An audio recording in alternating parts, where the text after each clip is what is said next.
की जो डेफिनेशन है वो ये होती है कि determination of cost of any product और सर्विस। किसी भी कोई भी हो, जैसे फर्नीचर है या कुछ भी है, को कॉस्ट को कैसे डिटरमाइन करना है, वो डिटर्मिनेशन प्रोसेस क्या है। तो अपन जब कोई भी किसी प्रोडक्ट, मान लो कोई नया प्रोजेक्ट बन रहा है, कोई प्रोडक्ट बनाया जाएगा, तो उसकी कॉस्ट को कैसे अपन एस्टिमेट करेंगे कि कॉस्ट कितनी होगी। तो कुछ इसके एलिमेंट्स हैं। तो इसमें जो एलिमेंट्स है वो बेसिक तो 3 एलिमेंट होते हैं, मटेरियल, लेबर एंड एक्सपेंसेस। यहाँ पे एक यूटिलिटी और लिया है, ठीक है। तो बेसिक जो एलिमेंट्स है वो है material, labour and expenses. Expenses 2 type के होते हैं, direct expenses and indirect expenses, ठीक है। तो कोई भी प्रोडक्ट होगा तो उसकी कॉस्ट को अपन कैसे एस्टिमेट करेंगे, तो ये फैक्टर्स अपने को देखने जरूरी है। सबसे पहला फैक्टर है, एलिमेंट है, वो है आपका मटेरियल। कोई भी प्रोडक्ट बनेगा तो सबसे पहले अपने को नज़र आएगा वो उसका मटेरियल पार्ट आएगा। जैसे अपन फर्नीचर देख रहे हैं तो सबसे ज़्यादा लकड़ी नज़र आ रही है। अपन ये चेयर देख रहे हैं तो इसमें जो है वो सब मटेरियल सबसे ज़्यादा, तो अराउंड 60% ऑफ टोटल कॉस्ट का जो पोर्शन होता है वो मटेरियल का होता है, और मटेरियल पहला एलिमेंट है। तो कोई भी नया प्रोजेक्ट बन रहा है तो उसमें मटेरियल अपने को सप्लाई कहाँ से होगा और कितने प्राइस में मिलेगा, क्या उसका मूल्य होगा, ये सारी चीज़ें पहले से तय करनी होती है। वैसे तो जो अपना एफिशिएंट मार्केट होता है उस मार्केट से पता चल जाता है कि जो पर्टिकुलर मटेरियल है वो अवेलेबल इस मार्केट में है और इतने प्राइस पे है, वो अपने को पता चल जाता है। कई सारे एस्टिमेट्स जो होते हैं अपने को लगाने वाले जो एस्टिमेटर होते हैं वो बता देते हैं। तो पहला जो होता है वो होता है आपका मटेरियल कॉस्ट। दूसरा है यूटिलिटी। यूटिलिटी जनरली कई सारी, इसमें ये वाटर है, फ्यूल है, ये सारी यूटिलिटी आती है कि अब क्योंकि ये भी एक कॉस्ट को देखना ज़रूरी है, कॉस्ट फैक्टर को, कि यदि कोई भी नया प्रोजेक्ट बनेगा तो उसमें ये फैसिलिटीज़ कहाँ से आएगी। फिर आपका लेबर। लेबर सेकंड एलिमेंट है कॉस्ट का, और इसमें लगभग 30% के बराबर, मतलब 25, 20, 30 के बराबर इसकी कॉस्ट होती है। वैसे ये कॉस्ट आजकल जैसे मशीनरी के दौर में कम हो गई है, मशीनरी के दौर में, क्योंकि ज़्यादातर जो काम है वो मशीनरी के थ्रू होने लगे हैं, तो ये थोड़ी बहुत कम हो गई है। पहले थोड़े बहुत एक्चुअल में कि जो लेबर्स काम करते थे तो इंसेंटिव मिलते थे तो कॉस्ट कम हो जाती थी, कि बंदे को ज़्यादा पैसा मिलता है तो ज़्यादा काम करता है, तो कुछ इंसेंटिव मिलते थे। आजकल ऐसा कुछ नहीं है। तो लेबर कॉस्ट है, उस लेबर कॉस्ट को रिड्यूस कैसे किया जा सकता है, तो आज के ज़माने में मशीन के थ्रू सारा काम होता है तो रिड्यूस किया जा सकता है। लेकिन पहले जो होता था वो सारे काम आदमी करते थे तो कुछ इंसेंटिव्स दिए जाते थे, मतलब वेज के फॉर्म में या मॉनेटरी, नॉन मॉनेटरी। तो इससे क्या है कि बंदा ज़्यादा काम करता था। कोई भी बंदा ज़्यादा काम करता है और आउटपुट ज़्यादा होता है तो ओवरऑल जो उस प्रोडक्ट की कॉस्ट होती है वो रिड्यूस हो जाती है। हाँ, हो सकता है कि आइडल टाइम ज़्यादा हो। आइडल टाइम एक टर्म आती है, बेकार जो टाइम होता है, यदि आइडल टाइम जितना इंक्रीज होगा उतनी कॉस्ट इंक्रीज हो जाएगी। आइडल टाइम जितना है, तो आइडल को भी 2 पार्ट होते हैं, एक कंट्रोलेबल होता है, एक नॉन कंट्रोलेबल होता है। कई सारे ऐसे होते हैं जो कंट्रोल, जैसे मान लो फैक्ट्री इस ऐसी जगह है, जैसे 1 किलोमीटर दूर है, हो सकता है कि जो लेबरर्स है वो पैदल ही जाके शिफ्ट हो रहे हैं पारी में, तो फिर वो जो भी 10-15 मिनट का जो आइडल टाइम है उसको बाई बस या बाई किसी और ट्रांसपोर्ट के जरिए उसको कम किया जा सकता है। तो इस तरह से लेबर कॉस्ट को रिड्यूस करके जो टोटल कॉस्ट होगी उसको कम किया जा सकता है। फिर है ओवरहेड्स है। ओवरहेड्स मीन्स यहाँ पे 2 है, एक तो direct expenses and indirect expenses. Indirect expenses means overheads. Indirect expenses किस टर्म में आएंगे, ओवरहेड में आएंगे। और यहाँ जो फंक्शनल बेसिस जो क्लासिफिकेशन होता है उसमें मोटे तौर पे factory, office and administrative and selling and distribution 3 type के ओवरहेड्स होते हैं। तो पहला जो ओवरहेड है वो फैक्ट्री ओवरहेड्स। फैक्ट्री मीन्स जो फैक्ट्री प्रीमिसेस होती है उस प्रीमिसेस में जो कुछ भी काम हो रहा है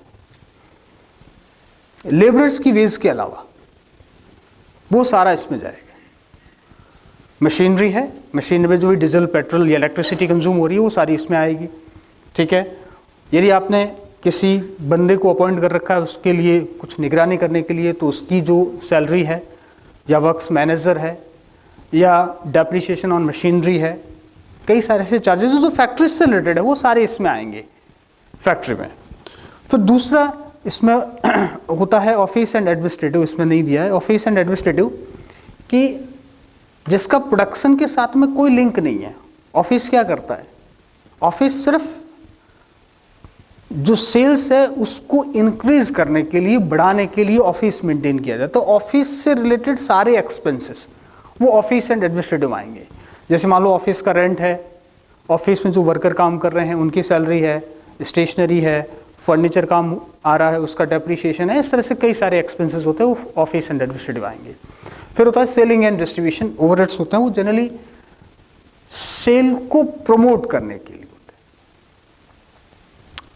मार्केटिव एग्जीक्यूटिव्स होते हैं, उनकी सैलरी है, एडवर्टीजमेंट है, ठीक है ना। तो इस तरह से बहुत सारे एक्सपेंसेस होते हैं, वो सारे सेलिंग एंड डिस्ट्रीब्यूशन आते हैं। तो इस तरह से जब ये सारे मिल जाते हैं, material cost, labour cost and all other expenses like factory, selling and distribution, office and administrative, ये सारे आएंगे, तो ये सारी जो बनेगी वो टोटल कॉस्ट बनेगी। क्या बनेगी? Total cost. अब टोटल कॉस्ट जो बनती है उसमें ये सारे आते हैं, वैसे तो ये उस P&L में भी आएगा, कॉस्ट ऑफ प्रोडक्शन आएगा कि कॉस्ट कैसे बन रही है, अभी अपन ने जो बात की उसमें आएंगे सारे। फिर total administrative, total sales, royalty. Royalty and technical know how generally ये डायरेक्ट एक्सपेंस होता है, रॉयल्टी डायरेक्ट एक्सपेंस है। और कई सारे ऐसे होते हैं जो मोल्डिंग चार्जेस होते हैं, डिज़ाइन होते हैं, ड्राइंग्स बनाते हैं, ये सारे जो कोई भी प्रोडक्ट बन रहा है उसकी डायरेक्ट लिंक है वो सारे डायरेक्ट एक्सपेंसेस होते हैं। और जिनका डायरेक्ट लिंक नहीं होता है वो सारे ओवरहेड्स होते हैं। फिर ये एक्सपेक्टेड सेल्स कितनी होगी, उसमें से जीपी कैसे आएगा,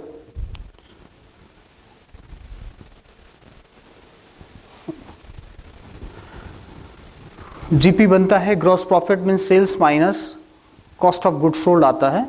तो कॉस्ट ऑफ गुड्स सोल्ड से ये आपका बन जाएगा, ऊपर वाले जितने भी पोर्शन दिए हैं, एक्सपेक्टेड सेल्स आ जाएगी कितनी है, टोटल फाइनेंशियल एक्सपेंसेस कितने हैं, डेप्रिसिएशन की थोड़ी बहुत कल बात हुई थी, डेप्रिसिएशन कैसे कैलकुलेट करते हैं। तो मोटे तौर पे दो मेथड काम में लिए जाते हैं, SLM एंड WDV है।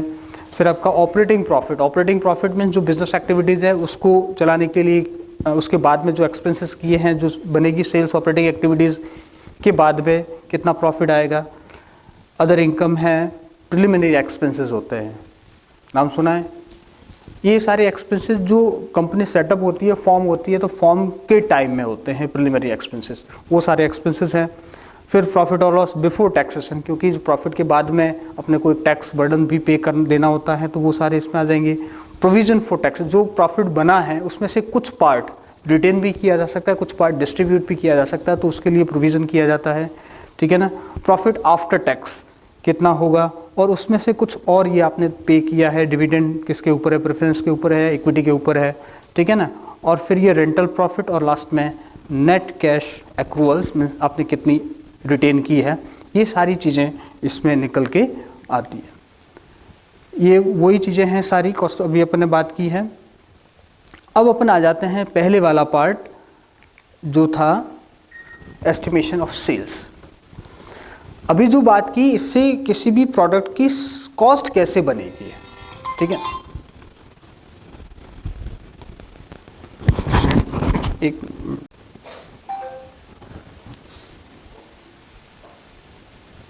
क्योंकि मार्केट में कई सारे सिमिलर प्रोडक्ट्स अवेलेबल होते हैं,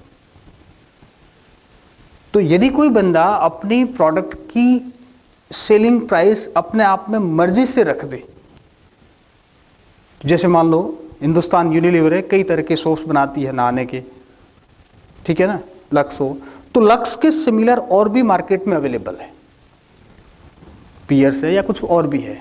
तो यदि आप लक्स की जो प्राइस है, जो SP है, सेलिंग प्राइस है, उसके बराबर यदि दूसरा सेम क्वालिटी का दूसरा कम प्राइस में मिलेगा, तो कस्टमर उधर डाइवर्ट हो जाएगा। या फिर कोई भी मटेरियल है, जैसे अपनी नोटबुक है, नोटबुक 40 रुपए की गर्ग वाला देता है तो 40 रुपए की कोठारी वाला या नीलकमल वाला देता होगा, सिमिलर प्राइस होती है, क्योंकि जैसा मार्केट कंपटीशन है उसके हिसाब से सेलिंग प्राइस डिसाइड होती है। ये एक एक्सटर्नल फैक्टर है, मतलब कंपनी के हाथ में नहीं होता है। कंपनी के ऐसी चेयर है तो आप नीलकमल की लोगे तो लगभग 15-20 का नहीं कह सकते, बल्कि लगभग वही प्राइस होगी। किसी और की लोगे तो भी वही प्राइस होगी। तो किसके डिपेंड है ये? बाहर की चीज़ों पर, मतलब बाहर की कंडीशंस पे। लेकिन अभी जो पहले डिस्कस किया वो इंटरनल फैक्टर है, मतलब कॉस्ट ऑफ प्रोडक्शन को। कॉस्ट ऑफ प्रोडक्शन को कंट्रोल किया जा सकता है, रिड्यूस किया जा सकता है। मीनिंग ऑफ कंट्रोल आपने कहीं पढ़ा है तो, control control control is the last function of management. Management अपन पढ़ते हैं तो उसका लास्ट फंक्शन होता है कंट्रोल।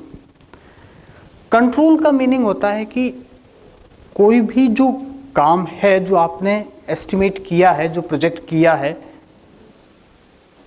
उसका और जो एक्चुअल में काम है, ठीक है ना, उनके वेरिएशंस को चेक करके जो नेगेटिव वेरिएंस है तो उसके लिए कुछ एक्शन लेना। कंट्रोल का मीनिंग है कि आपने कुछ भी काम किया है कि मेरी एक जो प्रोडक्ट है वो 10 रुपये बन जाएगा। आपने क्या प्रोजेक्शन किया कि 10 रुपये बन जाएगा। यदि आपका 9 रुपये बन जाता तो आपने कहा जो प्रोजेक्शन था वो ठीक है, लेकिन 9 की बजाय 11 रुपये लग गए उस कॉस्ट के, तो क्या होगा? अब आप देखेंगे कि 1 रुपये ज़्यादा कहाँ लगा। क्या मैंने मटेरियल ज़्यादा प्राइस का परचेज कर लिया, या फिर मटेरियल मैंने दूर से परचेज कर लिया कि ट्रांसपोर्ट कॉस्ट ज़्यादा लग गई, या फिर कहीं यहाँ अवेलेबल नहीं है तो दूसरी जगह से मंगाया, ठीक है ना, कुछ और एडिशनल एक्सपेंसेस हो गए। तो इस तरह से कई सारे, क्या मैं बल्क में परचेज करता तो मेरे को डिस्काउंट ऑफर मिल जाता तो कॉस्ट कम हो जाती। तो कई सारे फैक्टर्स हैं जिससे कॉस्ट को रिड्यूस किया जा सकता है, लेकिन सेलिंग प्राइस डिसाइड नहीं की जा सकती। सेलिंग प्राइस हमेशा बाहर वाले, मार्केट वाले डिसाइड करते हैं।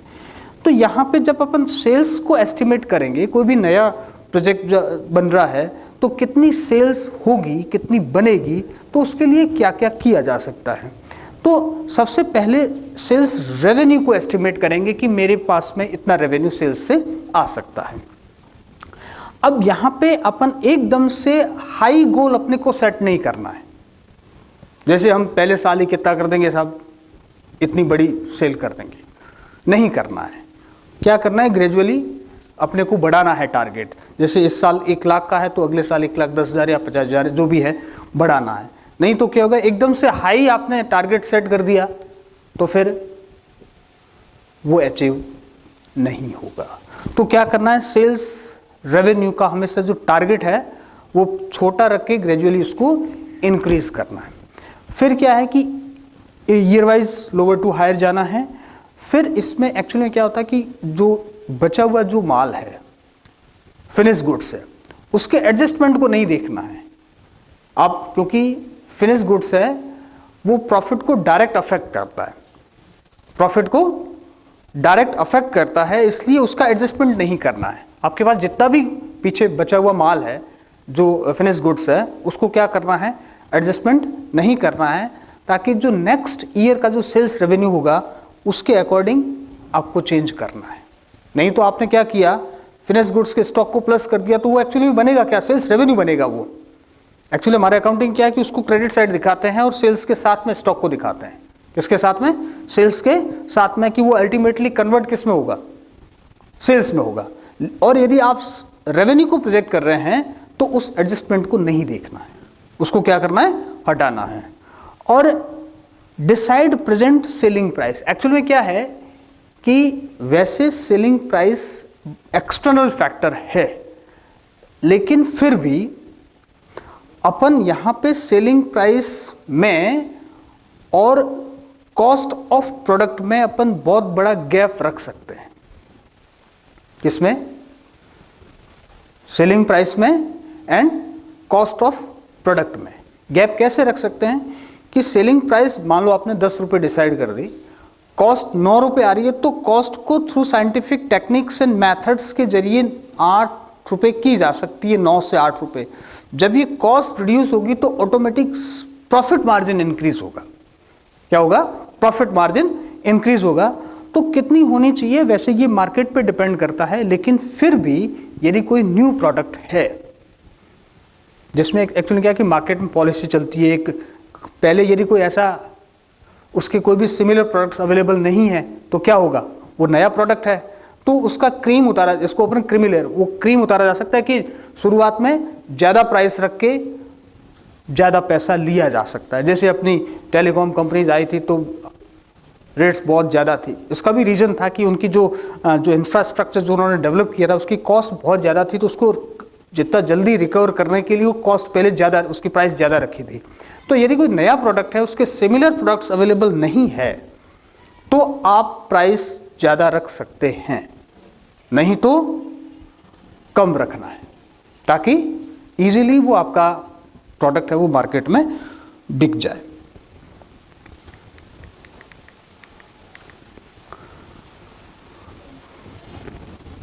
बैलेंस शीट नाम सुना है? क्या होता है बैलेंस शीट?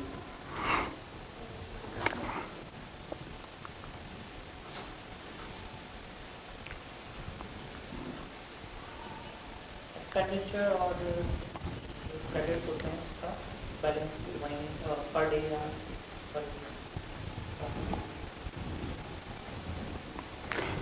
एक्चुअली में balance sheet is a part of financial statements. First जो स्टेटमेंट होता है वो स्टेटमेंट ऑफ P&L होता है, profit and loss statement of, and second आपके मेरे हिसाब से P&L इसमें मुझे कहा नहीं गया था इसलिए मैंने बताया नहीं। Balance sheet is the second most important मतलब है स्टेटमेंट है फाइनेंशियल स्टेटमेंट का, ठीक है। अब आप देख रहे हैं उसके ऊपर बैलेंस शीट तो नाम है, फिर नेम ऑफ द कंपनी आ रहा है, मतलब जो भी स्पेसिफिक कंपनी है, और उसके बाद में ये हमेशा एक स्पेसिफिक डेट को बनता है। बैलेंस शीट एज एट या as on generally end of the financial year, 31 March जो भी ईयर है। तो बैलेंस शीट क्या करती है? Balance sheet shows the financial position of company, कि पर्टिकुलर डेट को कोई भी कंपनी है उसकी फाइनेंशियल पोजीशन कैसी है, एंड फाइनेंशियल पोजीशन कैसी है वो ट्रू एंड फेयर है। क्या है? ट्रू एंड फेयर है। ट्रू कैसे है कि कोई किसी तरह की उसमें गलती नहीं है। फेयर कैसे हैं? थोड़ा सा इसमें क्या है कि अकाउंटिंग प्रोफेशनल्स थोड़ा सा अभी वो उसमें है कि फेयर एंड हिस्टोरिकल दो अभी वैल्यू चलती है, तो उसका अलग इश्यू है। तो फेयर मतलब यह है कि आप के पास में जो भी एसेट्स एंड लायबिलिटीज़ है, एसेट्स को यदि आप मार्केट में बेचें तो कितना रियलाइज होगा, और जो आपकी लायबिलिटीज़ है उसका आप पेमेंट करें तो कितना पे करना है, वो फेयर वैल्यू होती है। तो बैलेंस शीट है वो किसी पर्टिकुलर डेट को कंपनी की फाइनेंशियल पोजीशन बताती है, ठीक है। अब कंपनीज एक्ट 2013 जो अभी एप्लीकेबल है, उससे पहले 56 था। 56 में बैलेंस शीट का फॉर्मेट टी फॉर्मेट था, मतलब एक आपकी क्रेडिट साइड हुआ करती थी राइट हैंड साइड में, एक आपकी डेबिट साइड हुआ करती थी लेफ्ट हैंड साइड में। जो राइट हैंड साइड में लिखा जाता था वो सेकंड पार्ट है, जो थर्ड में इधर लिख रहा है, जो एसेट्स जो सेकंड पार्ट है वो लिखा जाता था राइट हैंड साइड में एसेट साइड, और इससे पहले वाला जो पार्ट है वो लिखा जाता था इधर, ठीक है, मतलब लायबिलिटी साइड में। तो अब 2013 में इसको वर्टिकल फॉर्म में कर दिया, ठीक है, मतलब ये वर्टिकल फॉर्म है अभी जो चल रहा है। इससे पहले टी फॉर्मेट हुआ करता था, डेबिट साइड एसेट साइड पूरी डेबिट साइड इधर होती थी राइट हैंड साइड में, और इधर लायबिलिटीज होती थी, दोनों हमेशा इक्वल होती है क्योंकि debit is equal to credit, ये एक अकाउंटिंग का रूल है। Debit is equal to credit, इधर लाख रुपए आ रहे हैं तो इधर भी लाख रुपए होंगे, ठीक है, लेकिन ये आपका वर्टिकल फॉर्म है। अब इस वर्टिकल फॉर्म में आप देखेंगे सबसे पहला पोर्शन आता है इक्विटी एंड लायबिलिटीज, उसमें फिर फर्स्ट है इक्विटी। इक्विटी में कल अपन ने बात की थी टाइप्स, जब वो सोर्सेज ऑफ फाइनेंस की जब अपन ने बात की थी तो इक्विटी शेयर की बात की थी, प्रेफरेंस शेयर की बात की थी, डिबेंचर्स की बात की थी। तो जो फर्स्ट पार्ट है आप देख रहे हैं शेयर होल्डर्स फंड, इसमें शेयर कैपिटल कितनी है? शेयर कैपिटल मतलब कि आपने कौन से शेयर्स इश्यू कर रखे हैं, इक्विटी शेयर्स कर रखे हैं, प्रेफरेंस कर रखे हैं, कौन से कर रखे हैं।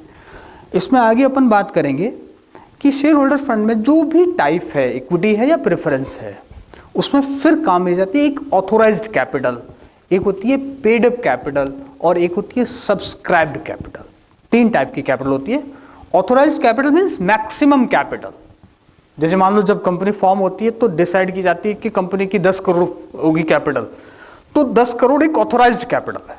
तो फर्स्ट लिखा जाएगा ऑथोराइज्ड कैपिटल। ऑथोराइज्ड कैपिटल कितनी, वो डिसाइड होगी शेयर्स में कि इतने शेयर्स इशू किए और पर शेयर इसकी इतनी प्राइस है, ऑथोराइज्ड कैपिटल। फिर उसमें से आती है पेड अप कैपिटल, मतलब कितनी आपने उसमें से ले रखी। जैसे मान लो 10 करोड़ में से अभी आपने 1 करोड़ इश्यू किए, कितनी किए, तो अब 1 करोड़ आपकी क्या है, पेड अप है। अब उसमें से मान लो आपका 10 रुपए का शेयर है, लेकिन अभी आपने उसमें से 8 रुपए ही मांग रखे, मतलब पब्लिक से 8 रुपए ले रखे हैं, तो सब्सक्राइब्ड आपकी 8 रुपीज होगी। तो तीनों अलग है। ऑथोराइज्ड मतलब मैक्सिमम कैपिटल, पेड अप मतलब कितनी आपने इश्यू कर रखी है, और जो थर्ड है सब्सक्राइब मतलब जो पर शेयर प्राइस है उसमें से कंपनी ने कितनी डिमांड ले ली है, मतलब मांग ले ली है। हो सकता है कि 100 रुपए का हो, 80 रुपए ले ली हो, तो सब्सक्राइब 80 रुपीज़ है। 10 रुपए हैं तो 8 रुपए ले लिए तो सब्सक्राइब 8 रुपीज़ है। जितना भी है तो वो सब्सक्राइब है। तो 3 टाइप की कैपिटल होती है यहाँ पे, authorised, paid up capital and subscribed capital. यहाँ आगे लिखा है शेयर कैपिटल के बाद में आ रहा है B part, reserve and surplus. ये कल अपने एक्रूअल्स की बात की, जो रिटेन्ड अर्निंग्स है, ये क्या है कि कंपनी को जब एवरी ईयर जो प्रॉफिट अर्न करती है उसका कुछ पार्ट रिटेन करती है, भले वो प्रोविजन में हो या किसी अदर फॉर्म में हो। जैसे डेप्रिसिएशन है, वो क्या होता है, रिटेन हो रहा है, ठीक है ना। तो इस तरह से कोई भी प्रोविजन करती है, जनरल रिजर्व में ट्रांसफर करती है, कोई स्पेसिफिक रिजर्व में ट्रांसफर करती है, तो ये सारी चीज़ें रिजर्व एंड सरप्लस का मतलब है कि जो चीज़ें, जो पार्ट ऑफ प्रॉफिट जो कंपनी ने रिटेन किया है, वापस अपने आप में अपने पास रखा है कि कोई भी इमरजेंसी हो या फिर कोई नया प्रोजेक्ट लेना हो या कुछ और करना हो तो काम इसमें से निकाला जा सकता है। तो रिजर्व एंड सरप्लस का पार्ट होता है। फिर money received against share warrant, कई सारी कंपनी क्या करती है, शेयर वारंट इश्यू करती है, तो उसके अगेंस्ट में यह आता है। फिर share application money pending, actually में आजकल तो ये सारे नहीं हो रखे क्योंकि कैपिटल आती है आईपीओज के जरिए। कैसे आती है, इनिशियल पब्लिक ऑफर के जरिए आती है। जैसे अभी इसका बीकाजी वालों का आपने देखा होगा, और इसका पेटीएम का तो फ्लॉप हो गया, सारे जितने भी हैं, ठीक है। उससे पहले एलआईसी का आया था। तो ये सारे अब क्या है कि आईपीओज के जरिए कैपिटल रेज की जाती है। तो अब ये थोड़े धीरे धीरे आउटडेटेड होने हैं। फिर डेफर्ड टैक्स, फिर आपके नॉन करंट लायबिलिटीज आएगी। और नॉन करंट लायबिलिटीज में जो करंट लायबिलिटीज नहीं है उसमें मेन आता है डिबेंचर्स। कौन आएंगे, डिबेंचर्स आएंगे लॉन्ग टर्म में बोरोइंग्स में। जैसे ये कल अपन ने बात की थी, एक तो ओन कैपिटल होती है, एक डेट कैपिटल होती है। Own capital means equity capital, और डेट कैपिटल का मतलब आप लोन के जरिए कैपिटल रेज कर रहे हैं, तो वो सारी इसमें आएगी डिबेंचर में। फिर करंट लायबिलिटीज है, और करंट लायबिलिटीज का मोटा मोटा मीनिंग ये होता है कि 1 साल के अंदर अंदर उनको पेमेंट करना होता है। 1 साल के अंदर अंदर, भले ही वो आपका शॉर्ट टर्म बोरोइंग्स हो, 1 साल के लिए आपने कोई भी काम ऐसा आ गया कि कुछ निकालना है तो शॉर्ट टर्म बोरोइंग्स हो, या फिर कुछ ट्रेड पेबल्स हो, आपके क्रेडिटर्स है उनको पे करना है, वो भी हो सकते हैं। या कोई भी बैंक ओवरड्राफ्ट होते हैं, ये शॉर्ट टर्म बोरोइंग्स में भी आ सकते हैं। बैंक ओवरड्राफ्ट 1 महीने के लिए, 4 महीने के लिए, 6 महीने के लिए, जो भी है तो वो लिया जा सकता है। और शॉर्ट टर्म प्रोविजंस आते हैं। तो ये आपकी जो टोटल बनेगी, ये पूरी एक लायबिलिटी साइड की बनेगी। किसकी बनेगी, लायबिलिटी साइड की, इसकी टोटल होगी। और जो सेकंड पार्ट जो बन रहा है वो बन रहा है एसेट्स का। और एसेट्स में सबसे पहले आती है नॉन करंट एसेट्स, और उसमें आएगी टेंजिबल।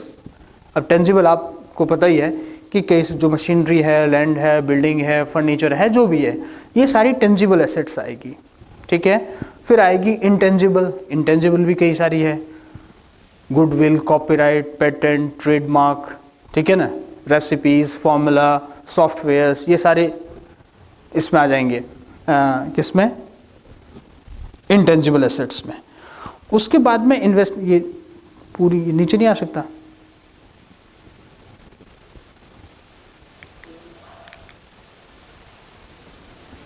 इसके बाद में इंटेंजिबल के बाद में लॉन्ग टर्म इन्वेस्टमेंट आएंगे,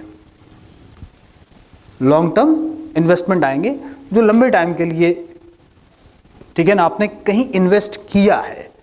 और फिर आएंगे करंट एसेट्स। करंट एसेट्स में स्टॉक है, कैश है, डेटर्स है, बिल्स रिसीवेबल्स है, ये सारे आपके आएंगे करंट एसेट्स में, जो एक साल के अंदर अंदर कैश में कन्वर्ट हो जाएगी, कैश में कन्वर्ट हो जाएगी। और फिर जो ये टोटल आ रही है, टोटल ऑफ लायबिलिटी साइड और टोटल ऑफ एसेट साइड, ये दोनों हमेशा इक्वल होती है। आगे ये अब देखो, अब किसको कह सकते हैं करंट एसेट्स, तो करंट एसेट्स में कई सारे लिखे हैं, ठीक है ना, और जनरली करंट कौन सी है, हाँ करंट एसेट्स, जो एक साल के अंदर अंदर क्या हो जाए, कैश में कन्वर्ट हो जाए, वो सारी करंट एसेट्स होगी, ठीक है ना। इसमें लिखा है 12 months after the reporting date. Cash and cash equivalent है। कैश तो जनरली, कैश इक्विवेलेंट क्या होता है, मतलब इमीडिएट कोई भी ऐसी सिक्योरिटी या कुछ ऐसा जिसको अपन कैश में कन्वर्ट कर ले, वो कैश इक्विवेलेंट है। आपके पास मान लो कई सारी सिक्योरिटीज है, आपने इमीडिएट क्या कर दिया, बेच दिया, तो किस में कन्वर्ट होगी, कैश में होगी। तो कैश एंड कैश इक्विवेलेंट इसमें आएंगे। फिर जो बाकी नॉन करंट एसेट्स है, जो ऊपर वाली डेफिनेशन में नहीं आ रही है, मतलब एक साल के अंदर अंदर कैश में कन्वर्ट नहीं होगी, ठीक है ना, वो सारी क्या है, अदर नॉन करंट एसेट्स है। इस तरह लायबिलिटीज का भी यही है कि एक साल के अंदर अंदर यदि वो जिसको पे करना है एक साल में अंदर, तो वो सारी आएगी। और जो नॉन करंट लायबिलिटीज होगी वो एक साल के अंदर अंदर नहीं होगी, मतलब जो ऊपर वाली कैटेगरी में नहीं आ रहे हैं। ये शेयर कैपिटल की बात कर ली अपन ने, ये अलग अलग होते हैं, अभी कितने इश्यू होंगे, कितने सब्सक्राइब होंगे। ये रिजर्व्स है। अब ये कैश फ्लो स्टेटमेंट,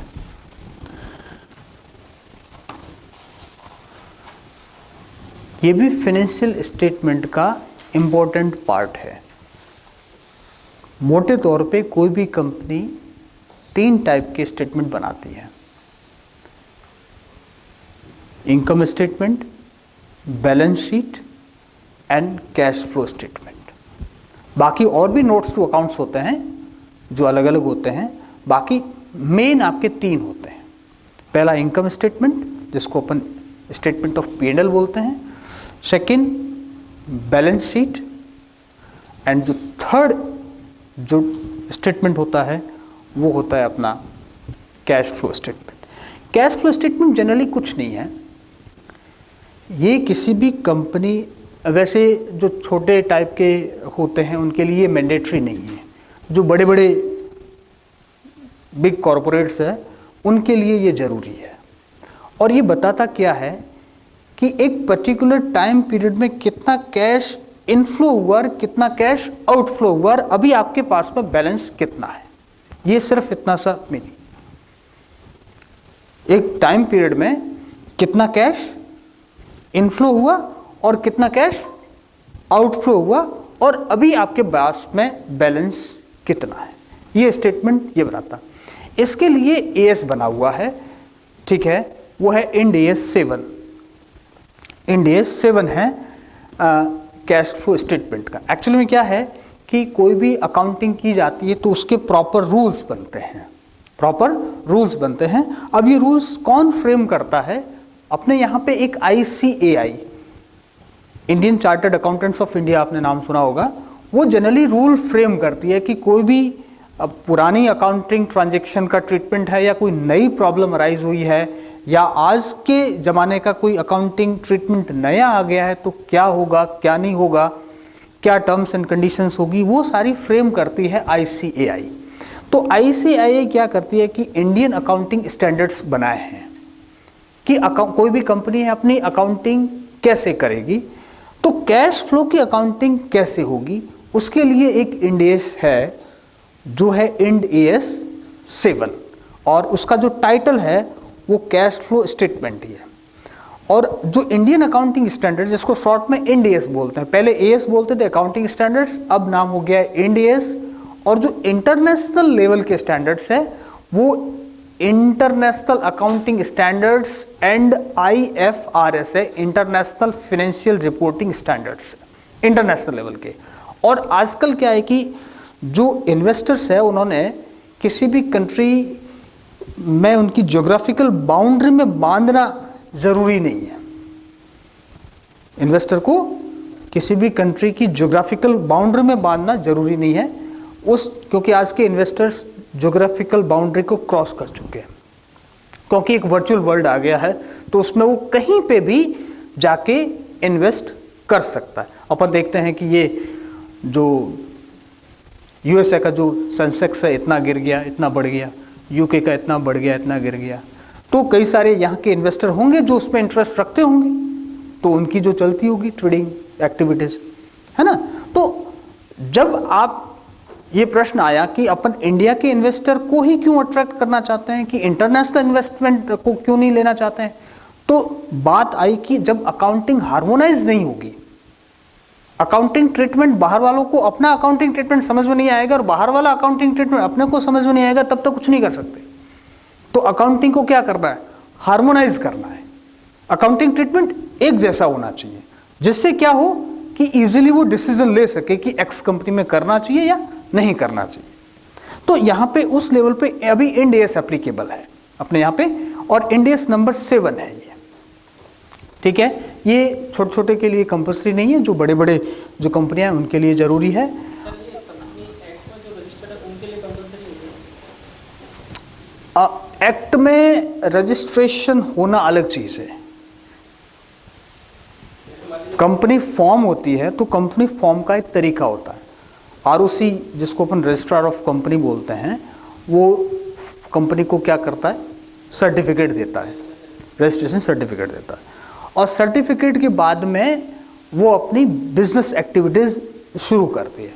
अब वो डिपेंड करता है कि वो कंपनी कैसी है, टाइप्स ऑफ कंपनी है, पब्लिक कंपनी है, प्राइवेट कंपनी है, वन मैन कंपनी है, या फिर कोई अपनी ये पब्लिक अंडरटेकिंग्स है, कई सारे हैं, ठीक है ना। अब यहाँ पे ये है कि उसकी पब्लिक डीलिंग है या नहीं है, तो उनको एक स्टॉक एक्सचेंज में अपने आप को रजिस्टर करना होता है। किसमें, स्टॉक एक्सचेंज में। जैसे अपने यहाँ पे बॉम्बे स्टॉक एक्सचेंज है या नेशनल स्टॉक एक्सचेंज है, तो यहाँ पे उनकी लिस्टिंग होती है, लिस्टिंग ऑफ शेयर्स बोलते हैं जिसको, तो उनको करना होता है, तो फिर ये ट्रेडिंग चलती है। तो यहाँ पे एक टर्नओवर होता है, अपने यहाँ पे किस पर एप्लीकेबल है इसका एक फिक्स है कि यदि कोई भी कंपनी जिनकी नेटवर्थ 250 करोड़ रुपए से ज़्यादा है, 250 करोड़ से ज़्यादा है, तो वो सारी कंपनीज एज पर इंडियन अकाउंटिंग स्टैंडर्ड्स अपने बनाएगी। छोटे छोटे हैं वो अपने हिसाब से वो कैश बजट और कैश बुक बनाते हैं। क्या बनाते हैं, वो कैश बुक बनाते हैं। जो छोटे छोटे कई सारे पार्टनरशिप फर्म हो गई या सोल ट्रेडर होते हैं, वो अपने हिसाब से क्या बनाते हैं, कैश बुक बनाते हैं। कैश बुक क्या कहती है, कैश बुक यही बताती है ना भाई, कैश बुक का जो लास्ट बैलेंस होगा, क्लोजिंग बैलेंस होगा, यही बताती है कि हमारे पास में इतना कैश है, तो कितना कैश आया और कितना कैश पेमेंट हुआ, दो ही बताती है ना कैश बुक, कितना कैश आया और कितना कैश गया। तो जो छोटे बिजनेसमैन हैं, सोल ट्रेडर है या कोई भी है, वो अपने अकाउंट्स कैश बुक के जरिए भी रख सकते हैं। बट जो बड़ी कंपनीज है जिनकी नेटवर्थ 250 करोड़ या उससे ज़्यादा है, तो वो उनको अपने को सारे ये मैंडेटरी है उसमें, अदरवाइज छोटे वाले बना सकते हैं। ऑब्जेक्टिव जनरली यही है कि फ्यूचर कैश फ्लोज को देखना है। अब यहाँ पे बात ये है, कैश ये डेफिनेशन दे रखी है, कैश क्या है, cash comprises cash in hand and demand deposit, generally जिसको अपन इजीली कैश में कन्वर्ट कर सके। Cash equivalent, cash flow mean मतलब cash inflow and cash outflow. कभी कभार क्या होता है कि यहाँ पे मोटे तौर पे जब कैश फ्लो तैयार किया जाएगा, बनाया जाएगा, तो उसमें 3 टाइप की एक्टिविटीज आती है। आगे अपन बात करेंगे operating activities, investing activities and financing activities. तो अब ये यहाँ पे डिपेंड ये करेगा कि कौन सी कंपनी का नेचर ऑफ बिजनेस क्या है, नेचर ऑफ बिजनेस क्या है, वो किस टाइप का व्यवसाय करती है, तो उसके आधार पर उसकी ये तीनों एक्टिविटीज डिसाइड होती है। तो कैश जो इनफ्लो होगा और आउटफ्लो होगा, उसमें यहाँ पे एक लिखा है bank borrows generally considered to be financing activities, ठीक है ना, ये किस में, लेकिन बैंक ओवरड्राफ्ट होता है। बैंक ओवरड्राफ्ट क्या है, पैसा इसमें आता है ना, बैंक ओवरड्राफ्ट को भी लेता है तो पैसा उसके पास में आता है, तो ये सारे कैश एंड कैश इक्विवेलेंट में कन्वर्ट होंगे। इसी तरह जो आपके ये है नॉर्मली जो इन्वेस्टमेंट है वो किस में जाएंगे, जो शॉर्ट टर्म के लिए हैं, ये इसमें आएंगे सारे आपके। लेकिन अब देखना ये ऑपरेटिंग एक्टिविटीज़ है। ऑपरेटिंग एक्टिविटीज़ मतलब कि जो बिजनेस एक्टिविटीज़ हो रही है, जो कर रही है, उसमें उससे कैश जनरेट होना।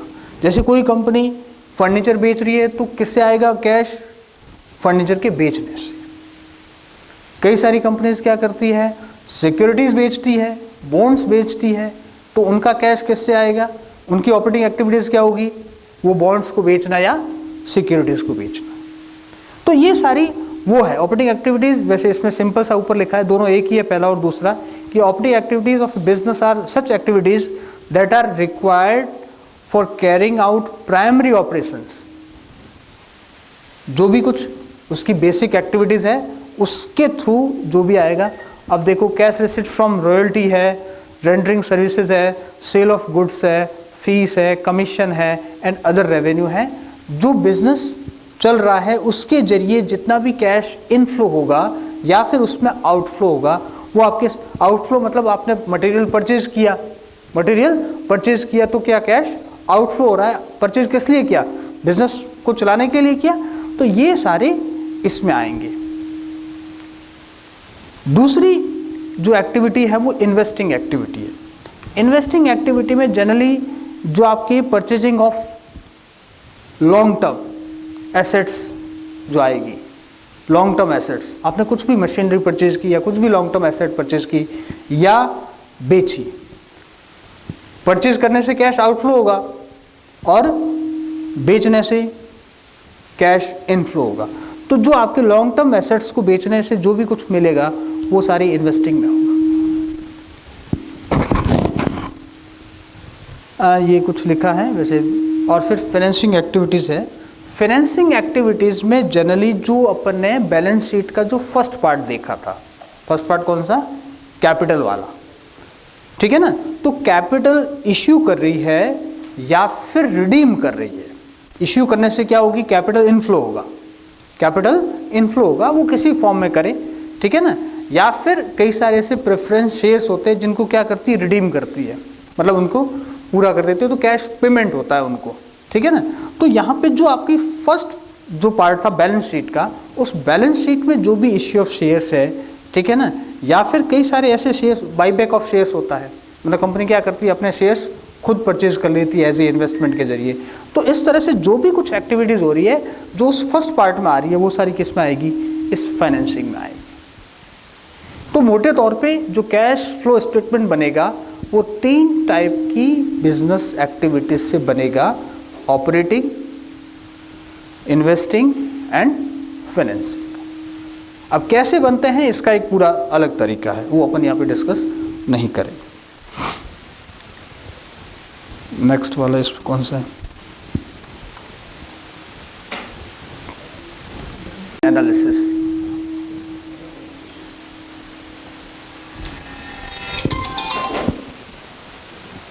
ये आपको तस्वीर देख के क्या लगता है, ना प्रॉफिट ना लॉस, बैलेंस, कोशिश कर रहा है। तो ब्रेक इवन एनालिसिस का भी मतलब यही होता है कि अपन जैसे कई सारे होते हैं ना, जो बिजनेस कंपनीज होती है वो क्या करती है कि या तो अभी नई बनी है या फिर पहले से बनी हुई है, उनको कोई ऑर्डर मिल जाते हैं या कुछ हो जाता है तो क्या करना चाहिए क्या नहीं करना चाहिए, क्या ऑर्डर एक्सेप्ट करना चाहिए, करना चाहिए तो क्यों करना चाहिए। तो इस तरह के एनालिसिस अपन इसके जरिए समझ सकते हैं। ब्रेक इवन एनालिसिस का सिंपल सा मीनिंग होता है कि ऐसा एक पॉइंट जिस पर कंपनी को ना तो प्रॉफिट होता, वो बिजनेस एक्टिविटी लेवल है, या फिर वो सेल्स का वो लेवल है कि इतनी यूनिट्स वो सेल कर लेगा तो उसको ना तो प्रॉफिट होगा और ना ही उस लेवल को डिसाइड करना ब्रेक इवन है। अब एक्चुअली में क्या है कि ब्रेक इवन एनालिसिस में मोटे तौर पे दो कॉस्ट काम करती है, variable cost and fixed cost. अब वेरिएबल कॉस्ट का मीनिंग क्या है?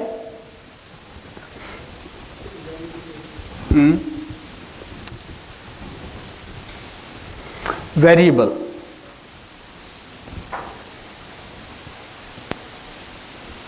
जैसे फ्यूल कॉस्ट वेरी होता रहता है। अपन एक मान के, जैसे अपन एक कंपनी की बात कर रहे हैं, अपन यहाँ पे अब एजम्पशन वही है कि मान लो एक कंपनी है या कोई नया बिजनेस सेटअप कर रहे हैं, तो उसके लिए अपन क्या कर सकते हैं। तो वेरिएबल कॉस्ट का मीनिंग ये है कि ऐसी कॉस्ट या एक्सपेंसेस जिनका रिलेशन डायरेक्ट प्रोडक्शन के साथ में, किनके साथ में? प्रोडक्शन के साथ। प्रोडक्शन लेवल जीरो है तो वेरिएबल कॉस्ट भी जीरो होगी। जैसे कोई भी कंपनी नई बनी है, अभी बिजनेस एक्टिविटी शुरू ही नहीं की है, प्रोडक्शन शुरू ही नहीं किया है, तो ना तो मटेरियल परचेज किया है, ना कोई कैजुअल वर्कर अपॉइंट किया है, ना कुछ और किया है, तो मतलब क्या है? ना तो इलेक्ट्रिसिटी कंज्यूम हो रही है, कुछ नहीं हो रहा है, तो कॉस्ट क्या है? वो जीरो। तो ऐसी कॉस्ट जिनका रिलेशन प्रोडक्शन एक्टिविटीज के साथ,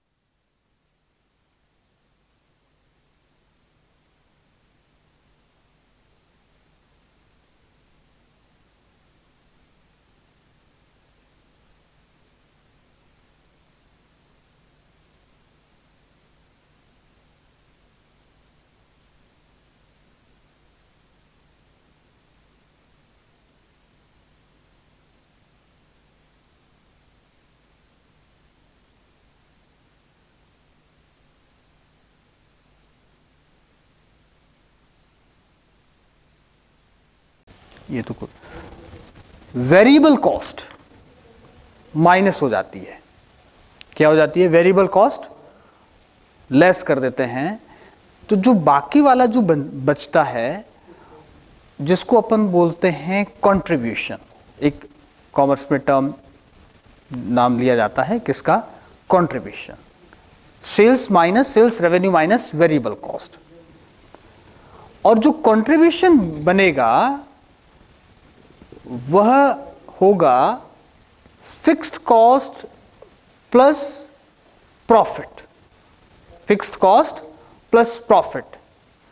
और यदि आपका प्रॉफिट नहीं है, मतलब फिक्स्ड कॉस्ट निकल रही है, वेरिएबल कॉस्ट भी निकल रही है और फिक्स्ड कॉस्ट भी निकल रही है, तो आपका वहां पे जो पॉइंट होगा जिसको अपन बोलते हैं break even point, no profit no loss. तो यहां पे आप क्या कर सकते हैं कि कंपनी को फिक्स कॉस्ट तो कवर हो ही रही है, उसके लिए कोई एक्स्ट्रा एफर्ट्स करने की जरूरत नहीं है, फिक्स कॉस्ट कवर हो रही है। अब आप प्रोडक्शन एक्टिविटी में चेंज लाते हैं, किसमें? मतलब जो अपनी सेल्स यूनिट्स बढ़ाने का प्रयास कर रहे हैं, तो आपका जो प्रॉफिट होगा वो बढ़ेगा ही बढ़ेगा। क्यों? क्योंकि उस लेवल तक आपकी फिक्स्ड कॉस्ट कवर हो रही है। अब आपको नेक्स्ट लेवल जो भी मतलब इंक्रीज करेंगे, उस पर सिर्फ और सिर्फ आपको वेरिएबल कॉस्ट ही बियर करनी है, फिक्स्ड कॉस्ट बियर नहीं करनी है। तो कई सारे ऐसे डिसीजंस लिए जाते हैं। ये तो ब्रेक इवन एनालिसिस का जो अभी अपन ने बात की, ये कई सारे, इसमें एक मार्जिन ऑफ सेफ्टी है कि जहां पे जो पॉइंट बनेगा ब्रेक इवन पॉइंट, उसके ऊपर वाला जो एंगल बनेगा वो मार्जिन ऑफ सेफ्टी का होता है, मतलब जितना वो ज़्यादा वाइड होगा उतनी आपकी मार्जिन ज़्यादा होगा, मतलब प्रॉफिट ज़्यादा होगा। आगे एक एग्जांपल लिया है मैंने। अब वैसे ये देखो ब्रेक इवन पॉइंट का है। ब्रेक इवन पॉइंट कैसे निकलता है, इसका एक सिंपल सा फॉर्मूला, ये दोनों में है। दोनों का मतलब एक तो आपके नंबर्स में है, यूनिट्स में है, और दूसरा वॉल्यूम में है। सबसे पहले ऊपर लिखा है फिक्स्ड कॉस्ट। एक जनरली सिंपल सा फॉर्मूला है, fixed cost upon selling price per unit minus variable cost per unit. Selling price per unit minus variable cost per unit, या फिर इसको आप कह सकते हैं कि fixed cost upon contribution margin per unit. अब इसमें अपन किसी से डिवाइड करते हैं। जैसे मान लो आपकी फिक्स्ड कॉस्ट 1 लाख है और आपका मार्जिन 10 रुपए है मान लो पर यूनिट, तो आपका 10,000 आपकी यूनिट्स आएगी। अर्थात मतलब ये हुआ कि कोई भी फर्म 10,000 यूनिट्स बेचेगी तो उसको किसी तरह का प्रॉफिट नहीं होगा।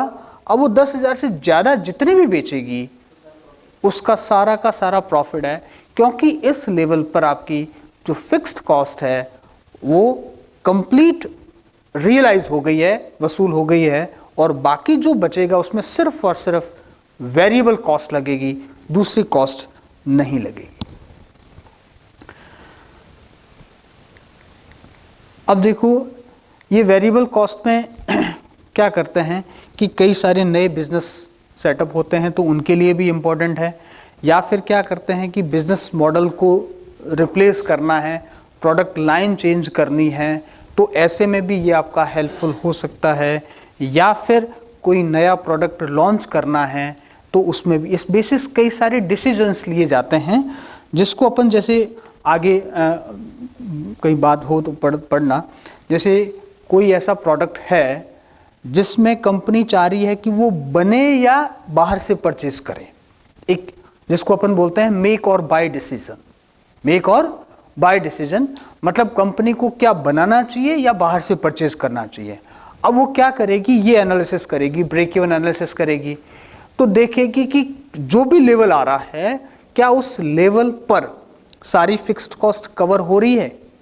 फिक्स्ड कॉस्ट कवर हो रही है तो एक्स्ट्रा प्रोड्यूस करने में उसको फिक्स कॉस्ट नहीं लगेगी, सिर्फ मटेरियल लगेगा जो बाजार से सस्ता होगा, जो बाजार से सस्ता होगा। यदि अपने को ऐसा रिजल्ट मिल रहा है तो अपन कह सकते हैं कि कंपनी को क्या करना चाहिए, कंपनी के अंदर उसको बनाना चाहिए। यदि हो सकता है कि आपकी जो मैन्युफैक्चरिंग कॉस्ट है वो ज़्यादा आ रही हो, ऐसा भी हो सकता है, लेकिन जो मार्केट में अवेलेबल है वो आपको कम में मिल रहा हो, तो आपको वो एनालिसिस करने से पता चल जाएगा कि कंपनी को ये जो भी प्रोडक्ट है वो नहीं बनाना चाहिए, मार्केट से परचेज करना चाहिए। तो मेक और बाय डिसीजन में भी आपका ब्रेक इवन पॉइंट आपका बहुत हेल्प करता है। या फिर कौन सा प्रोडक्ट मिक्स, जैसे आपने कहीं नाम सुना तो प्रोडक्ट मिक्स है कि ABC का ज़्यादा कॉम्बिनेशन होगा, कि AC का होगा, कि BC का होगा, कि AB का होगा, कि कितना हो किसका होगा। तो यदि आपको प्रोडक्ट मिक्स देखना है तो इसमें भी आएगा। या कोई नया प्रोडक्ट लॉन्च करना है तो लॉन्च करने का मतलब यह है कि हो सकता है कि उस लेवल पर पहले से जो फिक्स कॉस्ट तो वही चली आ रही है, कोई एक्स्ट्रा फिक्स कॉस्ट लगानी नहीं है, तो एक्स्ट्रा क्या लगाना है, वेरिएबल कॉस्ट लगानी है, तो उस टाइम में अपने का प्रॉफिट मार्जिन अपने को ज़्यादा मिल सकता है। तो इन कंडीशन में ये आपका ब्रेक इवन एनालिसिस काम करता है। जैसे एक कोई भी कंपनी है जिसको मान लो एक्सपोर्ट ऑर्डर मिला है, एक्सपोर्ट का ऑफर है, मिला नहीं है, ऑफर है, तो अब यहाँ पे क्या उस ऑफर को एक्सेप्ट करना चाहिए या नहीं करना चाहिए। तो क्या करेगी कंपनी, एनालिसिस करेगी कि जो अभी प्रोडक्शन लेवल है, जितना भी कुछ सेलिंग यूनिट्स जितनी भी है, क्या उस पर कितना प्रॉफिट हो रहा है, और इसको अपन यदि एक्सेप्ट करते हैं तो कितना मार्जिन बढ़ जाएगा। क्योंकि वहाँ पे सिंपल सा ब्रेक इवन एनालिसिस का मीनिंग ये होता है कि फिक्स्ड कॉस्ट जिस लेवल पे कवर हो रही है और अपने को यदि एक्सेस कुछ भी ऑर्डर मिलता है तो हमेशा एक्सेप्ट करना चाहिए, क्योंकि उस लेवल पर सारी फिक्स्ड कॉस्ट कवर हो रही है। सिर्फ और सिर्फ एक्स्ट्रा क्या लग रहा है, वेरिएबल कॉस्ट लग रही है, इसके अलावा और कुछ नहीं लग रहा।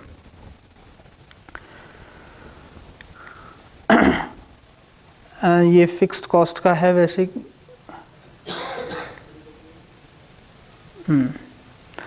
अब जैसे मैंने ये सिंपल सा एक एग्जांपल, वैसे आप कुछ ज़्यादा ज़रूरत है नहीं आपको, ठीक है ना, आपको सारी चीज़ें पता है। जैसे ये है कि अब कोई भी मान लो एक है तो कितनी उसकी, ये जो बॉक्स बन रहा है ये रुपी का साइन है, ठीक है ना। तो यहाँ पे जो ब्रेक इवन क्वांटिटी निकल के आ रही है, देखो जैसे कोई भी एक है, एक कंपनी में काम कर रहा है कॉलिन, और वो क्या है कि एक कंसिस्ट ऑफ प्रॉपर्टी टैक्सेस, और ये उसकी कितनी है, 1 लाख रुपए का कुछ वो करना चाहता है। फिर क्या उसकी कितनी है, variable cost is ₹2 per unit है, ठीक है ना। और उसकी जो प्रीमियम प्राइस है, जो सेलिंग प्राइस है वो ₹12 है। तो सिंपल सी बात है कि जो सी आएगा वो आएगा कितना, ₹10। सी का मतलब कंट्रीब्यूशन का मतलब होता है कि selling price minus variable cost, selling price minus variable cost. तो 10 आएगा, 10 से आप 1 लाख से डिवाइड करोगे तो 10,000 इसकी क्वांटिटी आएगी। तो ये जो है वो 10,000 बेचेगी, तो इसको किसी तरह का कोई प्रॉफिट या लॉस नहीं होगा। अब 10,000 से जितनी ज़्यादा बेचेगी उसको सब प्रॉफिट ही होगा। इसको ग्राफ के जरिए भी अपन दिखा सकते हैं, ठीक है ना। अब ये पूरा है, इधर अब यूनिट्स दे रही है, इधर ये रेवेन्यू आ रहा है, ठीक है ना। अब एक्चुअली क्या है कि ये फिक्स्ड कॉस्ट है, हमेशा सीधी चलती है, महीने की 10 लाख है या 1 लाख है, जितनी भी है तो इतनी लगनी है। कब तक, एक इसमें भी टर्म्स एंड कंडीशन होती है, एक लेवल होता है, उस लेवल तक फिक्स रहती है, उस लेवल के बाद में फिर वो वेरिएबल हो जाती है। लेकिन अभी अपन मान के चल रहे हैं कि वो फिक्स है, तो फिक्स है।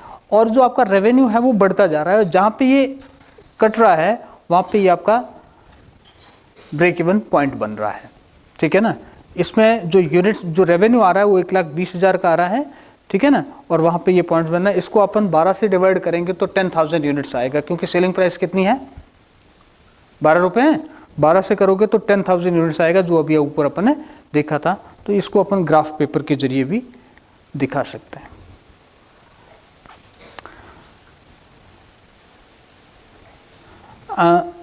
ये जो नीचे ग्रीन में लिखा है ये वैसे आपको समझ में आ ही रहा है कि प्रॉफिट कब होगा, कि total variable cost plus total fix cost से ज़्यादा है तो प्रॉफिट की कंडीशन होगी। ब्रेक इवन पॉइंट कब होगा, जब दोनों इक्वल है। और लॉस की कंडीशन कब होगी, जब ये आपकी राइट हैंड साइड ज़्यादा है।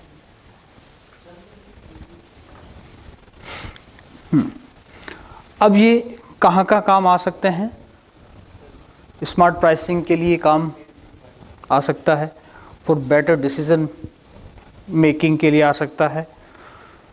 कोई भी आपकी मिसिंग इंफॉर्मेशन, चाय पीऊँ को नहीं, धन्यवाद, अच्छी बात है, हमारे साथ ही हो। धन्यवाद। हाँ, मिसिंग कोई भी इंफॉर्मेशन है तो उसको भी निकाला जा सकता है। बिजनेस फंडिंग के लिए प्लानिंग करनी है तो उसके लिए आपका ब्रेक इवन एनालिसिस काम आ सकता है, ठीक है ना। रेवेन्यू और सेल्स टारगेट सेट कर रहे हैं तो उसके लिए भी आपका ये काम आ सकता है। और सबसे इम्पॉर्टेंट है कि फिक्स्ड कॉस्ट कहाँ पे कवर होगी, उसके लिए आपका ये ब्रेक इवन एनालिसिस काम आ सकता है। ये वही है। अब ये कई सारे हैं जिसमें कॉस्ट को रिड्यूस किया जा सकता है, जिसमें ये कॉस्ट एनालिसिस है, प्राइस एनालिसिस है, मार्जिन एनालिसिस है, टेक्नोलॉजी एनालिसिस है, आउटसोर्सिंग है। ये कई सारे हैं जिसकी वजह से ये कुछ वेज है जिसमें ब्रेक इवन एनालिसिस को रिड्यूस कर सकते हैं। ज़्यादा अभी कुछ लिमिटेशन है। जनरली ये क्या करता है कि वेरिएबल कॉस्ट को ही कंसीडर करता है, और ज़्यादा जो जितने भी डिसीजंस लिए जाते हैं इसमें वेरिएबल कॉस्ट को ही कंसीडर करता है, फिक्स्ड कॉस्ट को कंसीडर नहीं करता है। क्योंकि यहाँ पे ये एजम्पशन है कि फिक्स्ड कॉस्ट हमेशा फिक्स रहती है, लेकिन ऐसा कभी ज़रूरी नहीं है। वो एक लेवल पे जाके चेंज, कुछ अपने यहाँ पे सेट कुछ बेसिक्स है जो एजम्पशंस है उसके आधार पर ही काम करता है। लेकिन कई सारी क्या स्थिति परिस्थिति पे डिपेंड करती है, कोई स्थिति परिस्थिति बदल गई तो आपका ब्रेक इवन एनालिसिस ख़राब हो सकता है, गलत हो सकता है। मैंने इतना ही कवर किया ज़्यादा, क्योंकि हम तो न्यूमेरिकल पढ़ाने वाले हैं तो इस पर ज़्यादा थ्योरी का वो है नहीं। अब न्यूमेरिकल अपने यहाँ ज़्यादा इम्पोर्टेंट है नहीं। ठीक है, कोई क्वेरी?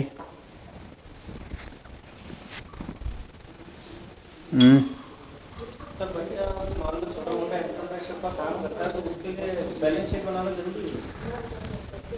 तो जरूरी नहीं है, बस एक कैश बुक होनी चाहिए, कहाँ से करता है? बस कैश, जैसे छोटा बिजनेसमैन है, कुछ भी, जैसे मान लो पान का या ऐसा छोटी थड़ी पे बैठा है, तो उसको ज़रूरत किसकी है? डेली कैश की है। किसकी है? तो डेली बेसिस वो कैश बुक मेंटेन कर सकता है, बाकी किसी प्रॉपर रिकॉर्ड मेंटेन करने की ज़रूरत नहीं है। लेकिन वो प्रॉपर कंपनी फॉर्म में है या कुछ ऐसा है, उसकी नेटवर्थ ज़्यादा है, तो उसको तो वो सारी चीज़ें चाहिए ही चाहिए। हाँ, अकाउंट सारे हैं चार्टर्ड और सारे वो चाहिए। बाकी जो सोल ट्रेडर है, जिनकी बहुत कम है, सेल्स कम है, तो वो सारे अपने हिसाब से मेंटेन कर। एक्चुअली क्या है कि अकाउंटिंग के दो बेसिस चलते हैं, एक तो होता है डबल एंट्री सिस्टम और एक होता है सिंगल एंट्री सिस्टम। जो डबल एंट्री सिस्टम होता है, क्योंकि यहाँ पे दो एस्पेक्ट है, एक तो आपका डेबिट होता है, एक क्रेडिट होता है। मतलब कोई भी ट्रांजेक्शन होगा तो उसके दो एस्पेक्ट होंगे, एक को डेबिट किया जाएगा, दूसरे को क्रेडिट किया जाएगा। और लास्ट में जाके जब अपन जो भी ये बनाते हैं फाइनेंशियल स्टेटमेंट, और इसमें दोनों साइड इक्वल होगी, डेबिट एंड क्रेडिट। जितने आपके पास में पैसा आया उसका पूरा का पूरा हिसाब होना चाहिए, मतलब डेबिट के बराबर इक्वल क्रेडिट होना चाहिए। ठीक है ना। दूसरे जो सिस्टम है वो सिंगल एंट्री सिस्टम है। सिंगल एंट्री सिस्टम क्या करता है कि सिंगल एंट्री सिस्टम में only personal accounts and cash account maintain किया जाता है। मतलब हर एक ट्रांजैक्शन की डबल एंट्री पास नहीं की जाती है, ओनली पर्सनल अकाउंट, किसमें कितना मांगना है या देना है। पर्सनल अकाउंट, माल परचेज किया तो आपस में उसका हिसाब होगा, या किसी को बेचा है तो आपस में हिसाब होगा, या फिर एक्स को कितना देना, वाई से कितना लेना है, कैश का हिसाब। ये होती है आपकी सिंगल एंट्री सिस्टम। क्या होती है? Single entry system. तो जो बंदा सिंगल एंट्री सिस्टम काम कर रहा है तो उसको ये सारे अकाउंट्स बनाने की जरूरत नहीं है, और जो बड़ा कॉरपोरेट है तो उसको ये बनाने की जरूरत है। बाकी तो कई सारे हैं, एंट्री कैसे बनती है वो एक अलग चीज़ है। आजकल तो वैसे आपको पता है कि अब तो ज़माना ट्रिपल अकाउंटिंग का आ गया। हम कहते हैं कि क्योंकि टेक्नोलॉजी इसमें इन्वॉल्व हो गई है। पहले लोग क्या करते थे, एक सिंपल सा रूल है कि मान लो एक्स ने वाई को पेमेंट किया, एक्स ने वाई को पेमेंट किया, तो एक दोनों पर्सनल अकाउंट अफेक्ट हो रहे हैं कि एक्स भी पर्सनल है, मतलब व्यक्तिगत है, और वाई भी पर्सनल है। तो एक ले रहा है, एक दे रहा है,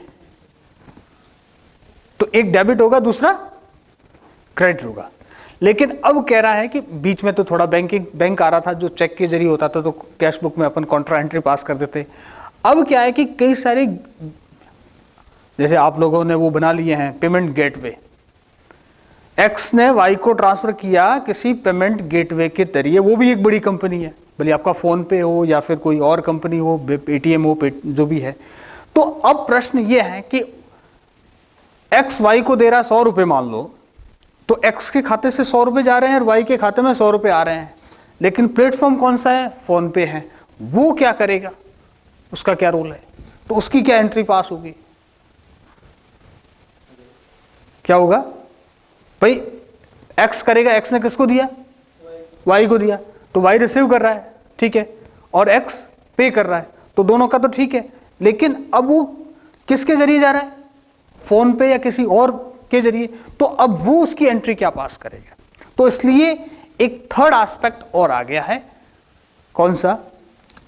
जिसको पहले DR for debit, CR for credit, now third aspect TR for triple accounting. तो TR मतलब वो थर्ड जो भी है, पहले बैंक हुआ करते, लेकिन अब बैंक नहीं है, पेमेंट गेटवे आ गए, तो वो भी एक कंपनी फॉर्म में है। पैसा तो वो भी तो ले रहे हैं एक बार, वो भी तो पैसा ले रहा है एक बार, और फिर आगे क्या कर रहा है? दे रहा है, ट्रांसफर कर रहा है, तो फिर वहां पे एंट्री बनेगी। तो इस तरह से अब क्या कि टेक्निकल चीजें इसमें ज्यादा आ गई है। तो अकाउंटिंग वाले जो पुराने जो थे ना, उसमें और नई अकाउंटिंग में बहुत बड़ा फर्क आ गया, बहुत बड़ा। अब क्या है कि पहले क्या होता था कि अकाउंटेंट बैठते थे, एक एक एंट्री चेक करते थे। अब क्या है कि नॉन कॉमर्स वाला भी अकाउंटिंग आराम से कर सकता है। क्या किया, बैठ के उसने टाइप कर दिया। अब वो क्या सिस्टम में है, जो डेबिट में जाएगा और डेबिट में, जो क्रेडिट में जाएगा क्रेडिट में, लास्ट में तो ऐसा होता है कि वो पूरे रेडीमेड ही मिलते हैं, आपको कुछ करने की जरूरत, सारा कौन करके देता है? वो सिस्टम ही करके देता है। ठीक है, ये कई सारी चीजें इसमें। चलिए मिलते हैं